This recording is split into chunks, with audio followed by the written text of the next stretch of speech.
Credit cards are not the problem, debt is. And a lot of people end up in credit card debt, not really because they're reckless, but because no one really ever taught them how to integrate credit cards into a proper money system.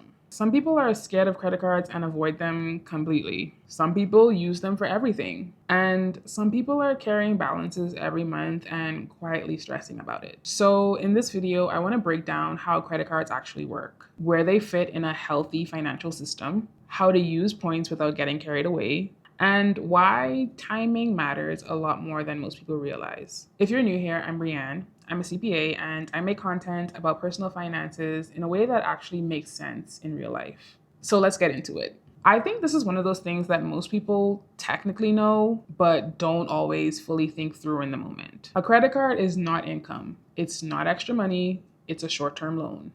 That's it. When you swiped your card, you didn't suddenly increase what you can afford. You just delayed when the money leaves your account. And that delay is exactly why credit cards can get a lot of people into trouble. With a debit card, the money leaves your account right away. With a credit card, it feels like it's something you can deal with later. Because it didn't actually leave your bank account, it didn't really change your cash flow in the moment. And when something feels like a later problem, it's really easy to treat it as though it's more flexible than it actually is. So my personal rule when it comes to using credit cards in my life is very simple. If I don't already have the money in my account or plan to have the money in my account before the due date, I'm not swiping. Because once you take away the system, a credit card stops becoming a payment tool and starts becoming debt. And to be clear, borrowing itself isn't bad, but you need to be honest about when that's what you're doing. A lot of people think they're using their credit cards normally when really they're just borrowing against next month's income and hoping it works out. That's a very different thing. Credit cards should sit on top of a money system. They should never be the system. Before you start thinking about rewards,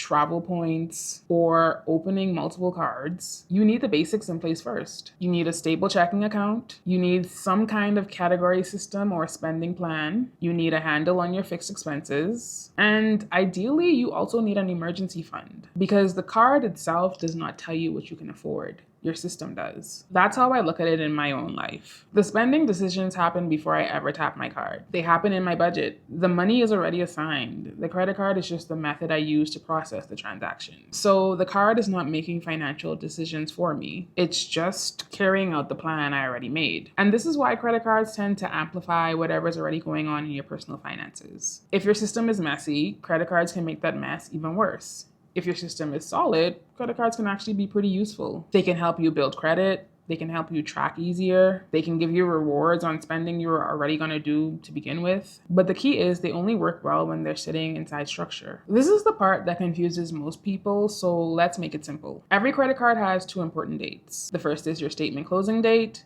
and the second is your payment due date. Your card works on a billing cycle, which is usually about 30 days. So let's say your statement closes on April 20th. That statement will usually include any transactions posted between March 21st and April 20th. If your balance on your statement is $1,200, that's your card issuer saying, here's what you owe for this billing cycle. Then maybe your billing due date isn't until May 15th. If you pay the full $1,200 by May 15th, you usually pay no interest. That part is important. A lot of people think using a credit card automatically means interest. It doesn't. Interest usually only shows up when you carry a balance past the due date. Now, here's where it gets more expensive than most people expect. Once you start carrying a balance, a lot of cardholders remove that grace period. That means interest may start accruing not only on the past due amount, but also on new purchases too. So now you're not just behind, you're also making new payments while interest is accruing in the background. That's why credit card debt can snowball so quickly. And when credit card interest rates are sitting around 20% or higher, the math stops working in your favor. No amount of points is gonna beat 20% interest. So if someone is carrying a balance and also trying to justify keeping the card and using it to rack up points, that's usually the moment where they need to pause and be honest with themselves about what's actually happening. Now, let's talk about the fun part because credit cards are not all bad. And when you properly use them, the points are amazing. I've personally used points from my regular spending to book trips, and that's amazing. But the reason that worked is because the spending was already part of the plan. Groceries, gas, bills, flights I was already taking anyways. I wasn't spending money just to chase points. I just received points as a result of me spending money. And that's the difference. If you spent $1,000 that you didn't need to and didn't even have in the first place just to get points, you didn't win. You actually spent more than the value of what you're going to get back. Points only make sense when they're a byproduct of planned spending, not the reason for it. So I think the healthiest way to look at rewards is this. If you pay your balance in full every month, points are a bonus. If you carry a balance, points are usually a distraction. That's the line. And this one matters the most because I think a lot of people think this way. A credit card is not your emergency fund. An emergency fund is cash. It's liquid. It belongs to you. A credit card is borrowed money. Can a credit card buy you time in an emergency?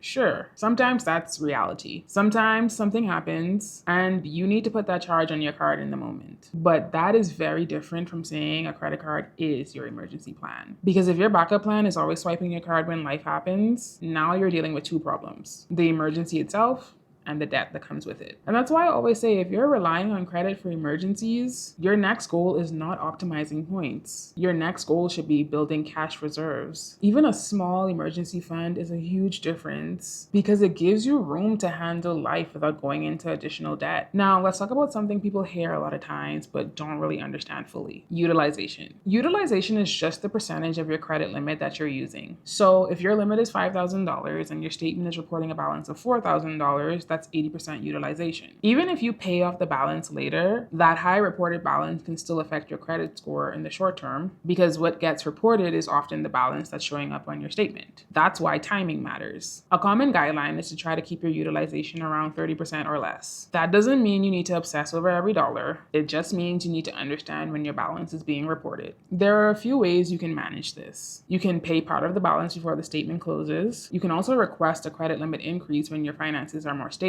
And you can space out payments throughout the month if that works for you. The last one is what I personally do. I'm paid semi-monthly, so every time I get paid, I pay off whatever balance has accumulated on my card since the last paycheck. That helps me stay on top of it, and it also just helps the balance from building up too high before the statement closes. It's not about being perfect, it's just about being aware. You don't need to fear credit cards, you just need to understand how they work. So here's my personal non-negotiables when it comes to credit cards. I never carry a balance. I only swipe for things I already have the cash for or know for certain that I will have the cash for before it's due. I check my balance regularly. I pay my card every time I get paid. I never spend just to earn points. And my emergency fund is cash, not credit. None of this is flashy or complicated. It's actually pretty boring. But boring systems are usually the ones that work the best. And that's kind of the point of the system, for it to work. So no, credit cards are not automatically bad. Inside a healthy money system, they can help you build your credit, earn rewards, make spending easier to track, and even fund things like travel through points. But outside a system, they can become expensive really quickly. So the goal is not to get obsessed with credit cards. The goal is to understand them well enough so they stay a tool and don't become a problem. If this video was helpful, let me know in the comments how you use credit cards. Are you using them strategically, avoiding them completely, or trying to figure out a better system? And if you want more personal finance content that actually makes sense in real life, make sure you like this video and subscribe to the channel. And come back next week because we're talking about what to do if you're already carrying a credit card balance.